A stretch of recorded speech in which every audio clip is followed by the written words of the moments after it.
Your Bible translates one word at Pentecost as utterance. That word appears only 3 times in the entire New Testament, and every single time it appears, it describes the formal pronouncement of someone who is completely sober. That word is in Acts chapter 2, verse 4, the verse that launched the entire speaking in tongues debate. The traditional reading is not wrong. The Pentecostal reading has fueled genuine worship for over a century, and the cessationist reading has its own grounding in the text. But both readings were built on the English word tongues, and the Greek underneath that English word uses 3 different terms. The translation collapsed into one. Here is what neither side has noticed. The Greek text of Acts chapter 2 uses 2 completely different words, where your English Bible uses one, and your translation hides the switch. One of those words describes what the crowd heard, and its meaning changes who this miracle was actually for.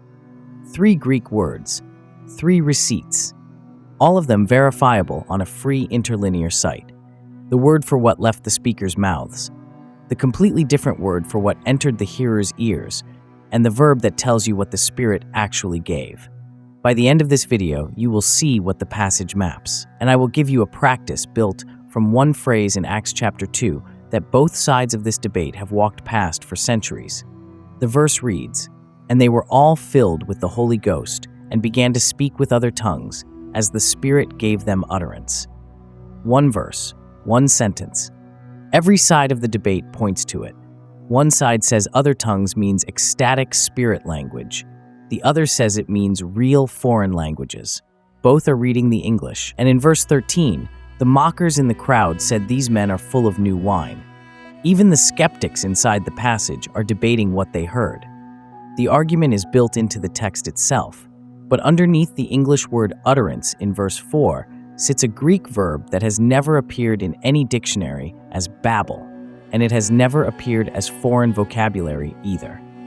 Before we reach that verb, we need to start with the noun, the word your Bible calls tongues, because that word does not mean what you think it means.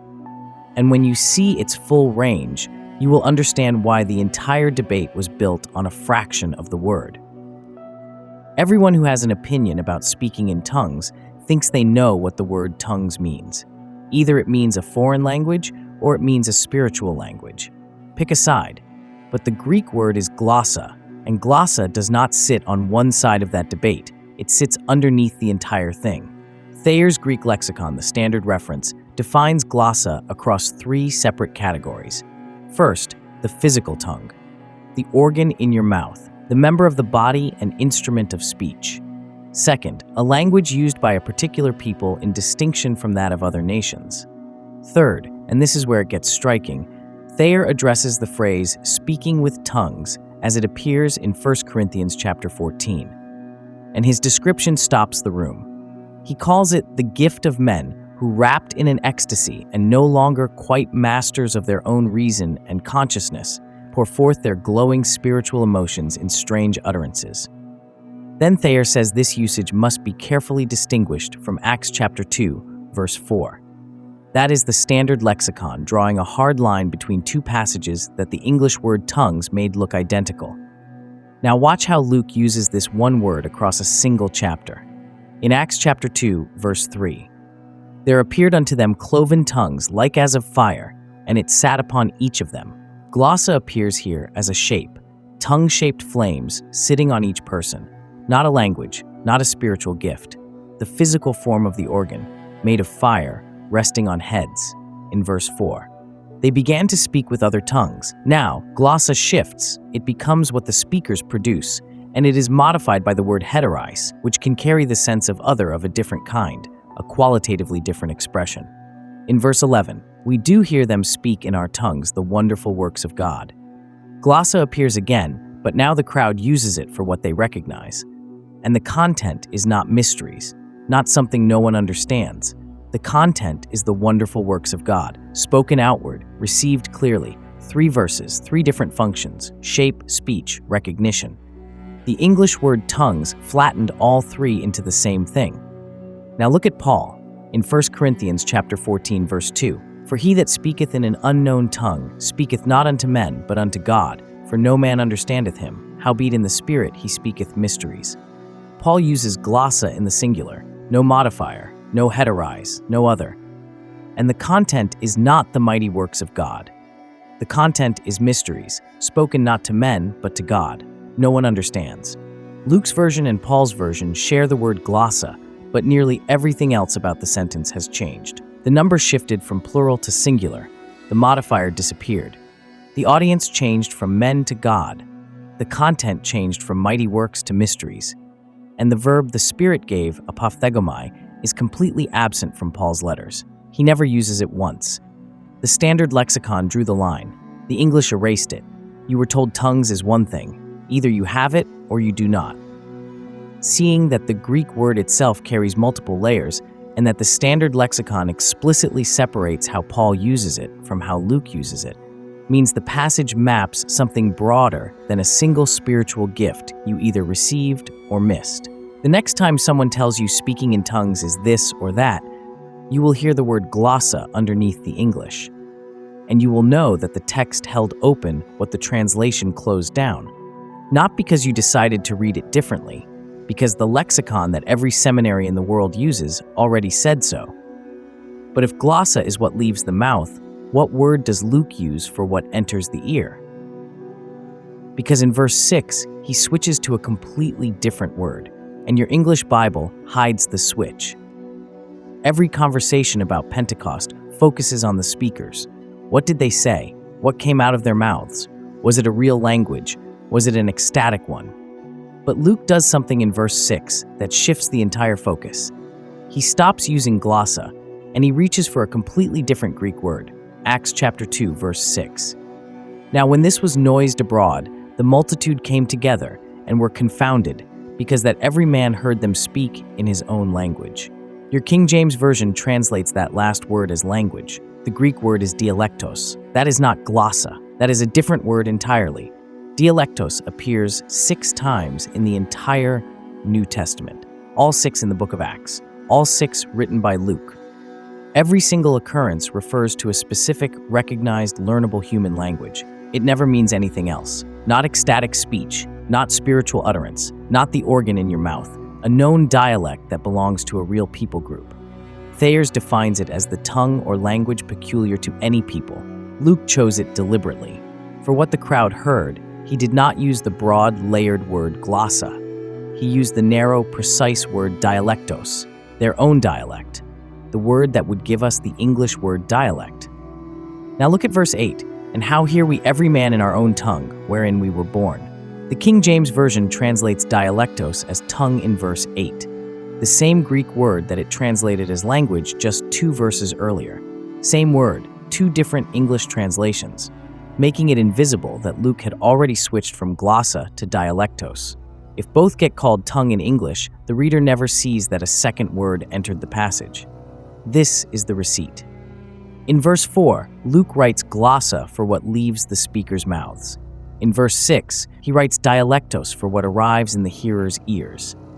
In verse 11, the crowd uses glossa when they describe their own experience of hearing. Luke the narrator used dialektos. The crowd used glossa, 2 words for 2 sides of the same event. The pattern is deliberate, glossa for the output, dialektos for the reception. And then in verse 11, the crowd collapses the distinction by using glossa for both, just as the English translation would later do permanently. The English collapsed both into tongues, and the moment it did, the hearing side of the passage disappeared. You were told this miracle was about what the speakers produced. Seeing that Luke gives the hearing side its own word suggests the passage maps something about reception, how what rises from within is met and recognized by each person in their own framework. The next time you hear someone describe a moment where they said one thing and the listener heard exactly what they needed, you will recognize what Luke was encoding. Not translation. Reception. Dialektos. Each hearer's own dialect. And the source of that recognition, according to the passage, is not the hearer's intellect. It is the Spirit working on both sides of the exchange. Now you have 2 nouns, glossa for what comes out, dialektos for what goes in. But between those 2 nouns sits a verb. Acts chapter 2, verse 4 says the Spirit gave them something. and the Greek verb for that something appears only 3 times in the entire New Testament. What that verb means will change how you read everything you have heard so far. You were taught that the Spirit gave them either ecstatic babble or a miraculous ability to speak foreign languages. The Greek says neither. The faithful who have practiced speaking in tongues have done so with genuine devotion, and the scholars who argued for known languages did so from careful study. But the verb in verse 4 answers a question neither camp thought to ask. Not what came out, what the Spirit actually gave. The word is Apophtheggomai, and it does not mean what any translation has led you to believe. Thayer's Greek lexicon defines it this way: to speak out, speak forth, pronounce. Not a word of everyday speech, but one belonging to dignified and elevated discourse. The related Greek noun Apophtheggomai means the pointed sayings of the wise. The Septuagint uses this verb in prophetic contexts, including 1 Chronicles chapter 25, where it translates the Hebrew naba, to prophesy. This is not a word for chaos, this is a word for authority, and it appears only 3 times. Acts chapter 2 verse 4, as the Spirit gave them utterance, that is the first occurrence. Acts chapter 2 verse 14, but Peter, standing up with the 11, lifted up his voice and said unto them, same chapter, 10 verses later. Peter delivers his structured, sober Pentecost sermon, same verb, same author, same event.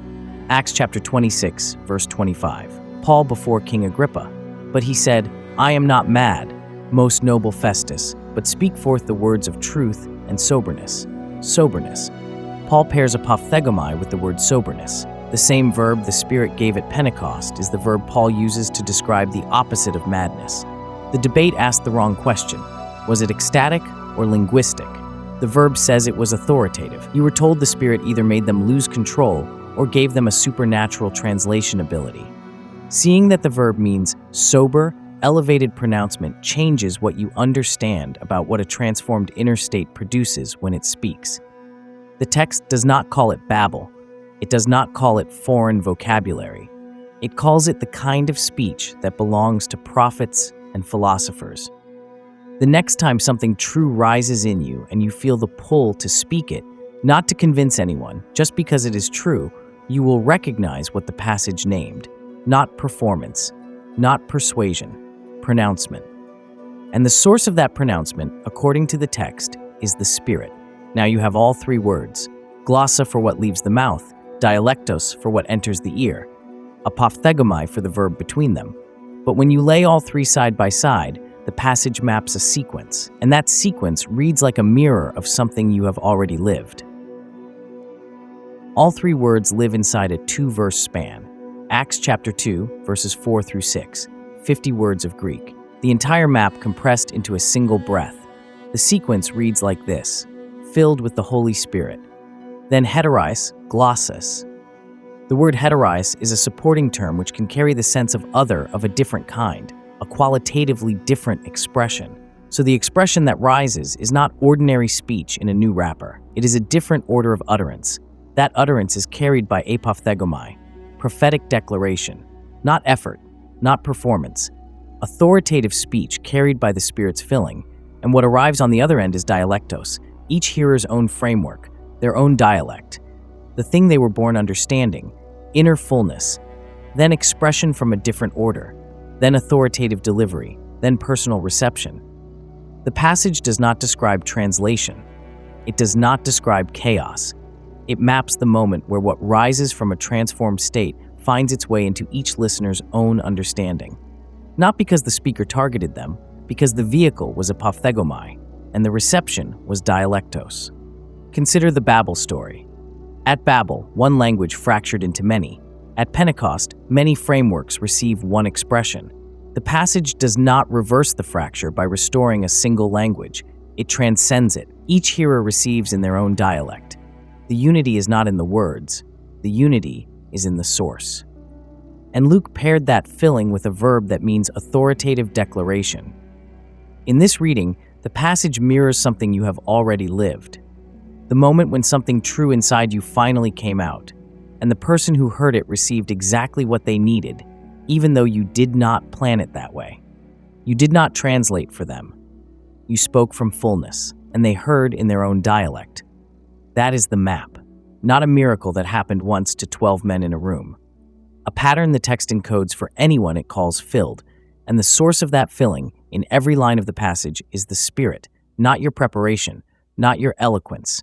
The Spirit gave them Apophtheggomai, the rest followed. Correspondence, not claim. That is the map the Greek lays out. 3 words, 1 sequence, a pattern that starts inside and ends in recognition. But the passage does not leave you there. It gives you something to do with it. And the practice comes from a phrase both sides of the debate have walked past. This practice is built from Apophtheggomai in Acts chapter 2, verse 4. The difference between speaking from effort and speaking from fullness. Set a timer for 3 minutes. Sit in silence, not to empty yourself, to notice what is already full. Identify one thing you know to be true about your own experience, not a doctrine, not a position you defend, not something you read, something you have lived through and come out the other side of. Then speak it out loud in 1 sentence, not to persuade anyone, not to explain yourself, not to teach, as a pronouncement, the way the text describes it. Apophtheggomai, authoritative declaration from one who speaks what they know.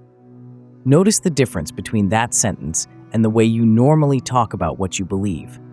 One voice explains, the other declares. One voice asks for agreement, the other simply states what it has seen. The gap between those 2 voices is what the text calls the difference between ordinary speech and the utterance the Spirit gives. There is a second side to this. It comes from Dialektos in Acts chapter 2, verse 6, the hearing side. Think of the last time someone said something to you that landed deeper than the words they used, where you heard more than they said. Ask yourself what dialect that landed in. Not the language they used, the framework inside you that received it, the part of your experience that recognized what they meant before your mind could translate it into an opinion. That reception is what the passage calls dialektos, your own dialect. The text says the miracle is not only in the speaking, it is also in the hearing. And both sides, according to Acts chapter 2, trace back to the same source. The English word tongues carried a debate for centuries. 2 camps, 2 positions, both built on one English word. The Greek underneath it held 3, Glossa for what rises, Apophtheggomai for how it is carried, Dialektos for how it is received. What the Spirit gave at Pentecost was not a language, it was the authority to speak from fullness, and every person who was ready heard it in their own dialect.